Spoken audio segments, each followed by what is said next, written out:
ప్రియమిత్రులకు శుభోదయం. మనం ఇప్పుడు శ్రీకృష్ణ కర్ణామృతం లీలాసుకుని యొక్క శ్రీకృష్ణ కర్ణామృతంలో 15వ శ్లోకంలో ఉన్నాం. బాలకృష్ణుని యొక్క వ్యత్యస్త పాదారవింద అనేటటువంటి తడబడు నడకలతో ఆయన చేస్తున్నటువంటి నాట్యం తన యొక్క హృదయంలో శృంగార రసాన్ని ఒలికిస్తోంది అని చెబుతున్నాడు లీలాసుకుడు. అవ్యాజమంజుల ముఖంబుజముగ్ధభావై ఆస్వాద్యమాన నిజ వేణు వినోదనాదం ఆక్రీడతామరుణపాద సరోరుహాభ్యాం ఆద్రే మదీయ హృదయే భువనాద్రమోజహాం. అవ్యాజమంజుల ముఖంబుజ ముగ్ధభావై, అవ్యాజము కారణమైనటువంటిది లేకుండానే నిరుపాధికంగా మంజుల సుందరమైన స్వభావసిద్ధమైనటువంటి సౌందర్యము కలిగినటువంటి ముఖాంబుజ తామర వంటి ముఖము యొక్క ముగ్ధ మనోహరమైనటువంటి భావై చేష్టలతోడను వేణువును ఊదేటప్పుడు తన యొక్క కనుబొమ్మలను త్రిప్పుతూ కళ్ళను త్రిప్పుతూ చేస్తున్నటువంటి శృంగార చేష్టలతో ఆస్వాద్యమాన నిజ వేణు వినోదనాదం, ఆ విధముగా కనులను త్రిప్పుతూ ఆస్వాద్యమాన అనుభవింపబడుతున్నటువంటి తనదైన వేణు పిల్లన గ్రోవి యొక్క వినోద క్రీడార్థమైన నాదం ధ్వని కలిగినటువంటిదియు భ్రూ విక్షేపాదుల యొక్క ముఖచేష్టలను సొగసుగా చేయటం మూలంగా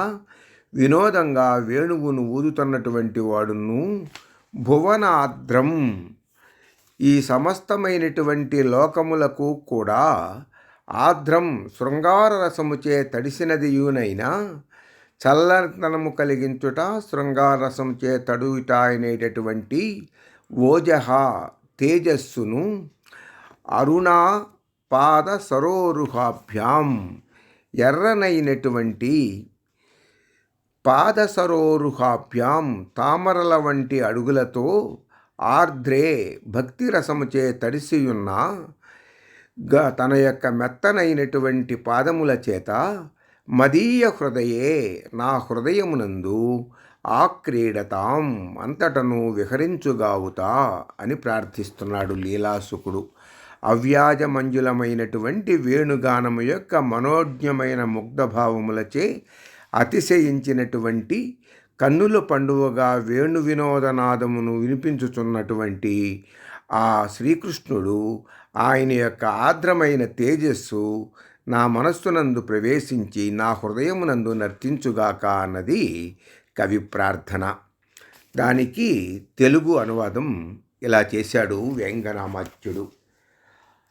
హసదవ్యాజ మనోహరాననముతో ఆలోల దృక్పాళితోన్ అసకృల్లీడ నిరూఢ వేణులతతో ఆతామ్ర కమ్రాంఘ్రి సారసయుగ్మంబున నింపు సొంపులు దలిర్పన్ తాండవం వాడుచున్ వసియించున్ భువనాద్రతేజము మహానందంబునన్నామదిన్.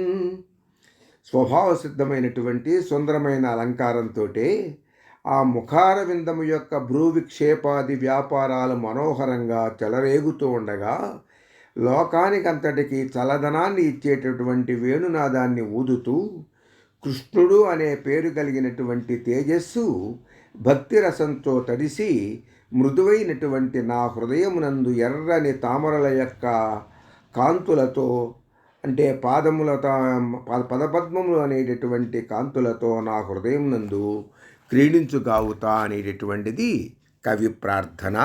స్వస్తి.